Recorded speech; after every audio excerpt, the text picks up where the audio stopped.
1976 में बीना का आस्थान बन रहा था, तो दास की सेवा थी मटेरियल पहुंचाने में। अगस्त का महीना था, बरसात का मौसम था, तो मैयर से सीमेंट लेने गए। जब सीमेंट भर के वहाँ से चले तो बहुत ज़बरदस्त बारिश, बंद होने का नाम ही नहीं ले रही थी। तो एक रास्ता तो कटनी होके आता है, वो लंबा पड़ता है, और एक रास्ता मैयर से बीच में शॉर्ट से जाता है, जो छतरपुर रोड से मिल जाता है, वो शॉर्ट रास्ता है। मगर बीच में सिंगल रोड थोड़ा टुकड़ा पड़ता है, तो सिंगल रोड से ही मैं गया, टाइम बच जाएगा। तो रास्ते में एक ट्रक खराब खड़ा था, उसके साइड से जगह थी निकलने की। मैंने जब गाड़ी निकाली, गाड़ी तो निकल गई, मगर सिंगल रोड था, रोड नहीं पकड़ रही थी, सरक रही थी गाड़ी चिकनी मिट्टी होने की वजह से। मैंने गाड़ी बंद कर दी और छोटा सा मंदिर था, गाड़ी में अगरबत्ती जगाई, गुरु महाराज जी का ध्यान किया, भजन में बैठ गया।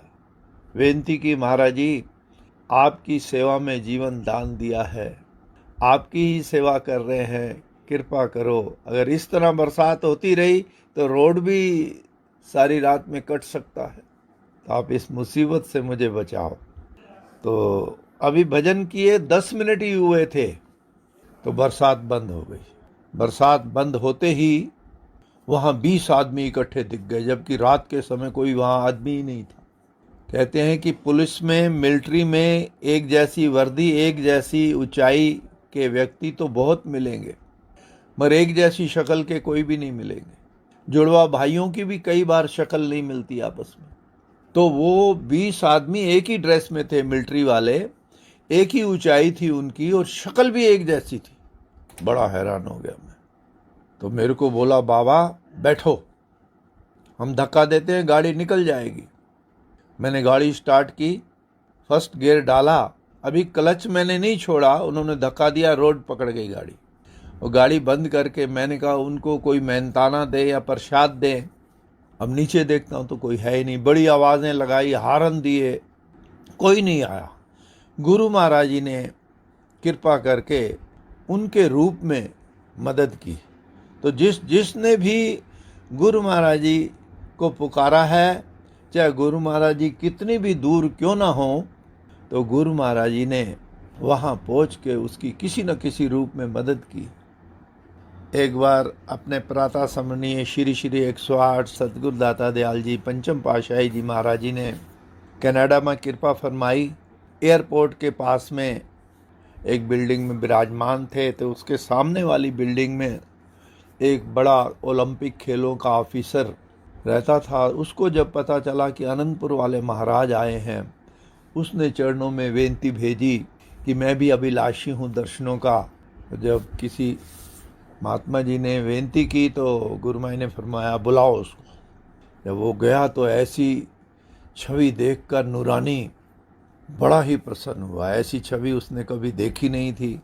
प्रवचन भी उस दिन गुरु महाराज जी ने नाम पे फरमाए, और अंत में वो चरणों में बेनती करता है, महाराज जी मैं पहले इंडिया में था, पुलिस में कमिश्नर था, तो अपने सेवा काल में अच्छे काम किए, जिस वजह से पंडित जवाहरलाल नेहरू जी ने, इंदिरा गांधी जी ने, लाल बहादुर शास्त्री जी ने, राजीव गांधी जी ने, सब ने मुझे कई बार अवार्ड दिए हैं, मेडल दिए।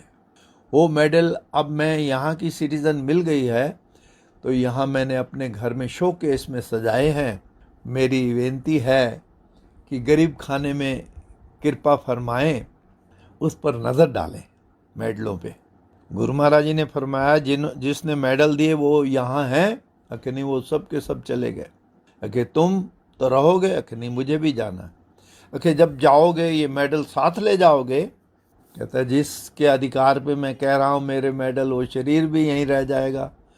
तो गुरु माई ने फरमाया कि जीवात्मा के साथ किए हुए कर्मों क्या आता है। यदि नाम की कमाई की है, भक्ति वाला धन संचित किया है, फिर तो मान भी मिलेगा सच्ची दरगाह में, आत्मा भी परमात्मा से मेल करेगी।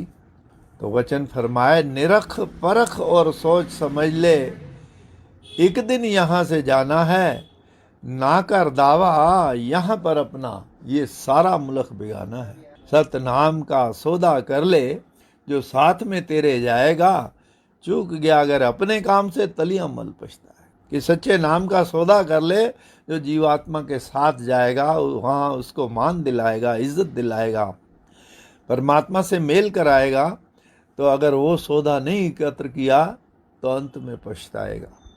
तो सज्जनों, हम तो बड़े भाग्यशाली हैं जो हमें तो ऐसे महापुरुषों की संगति प्राप्त है, ऐसे दरबार में चरण शरण मिली है। हमारा फर्ज है कि हम उनकी आज्ञा मौज में चलकर नाम भक्ति की कमाई करें।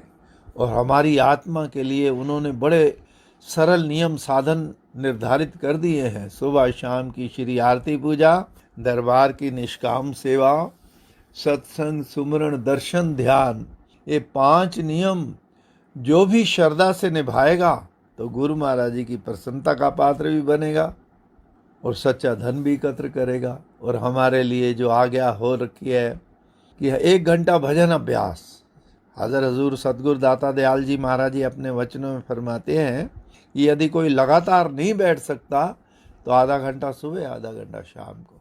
और इस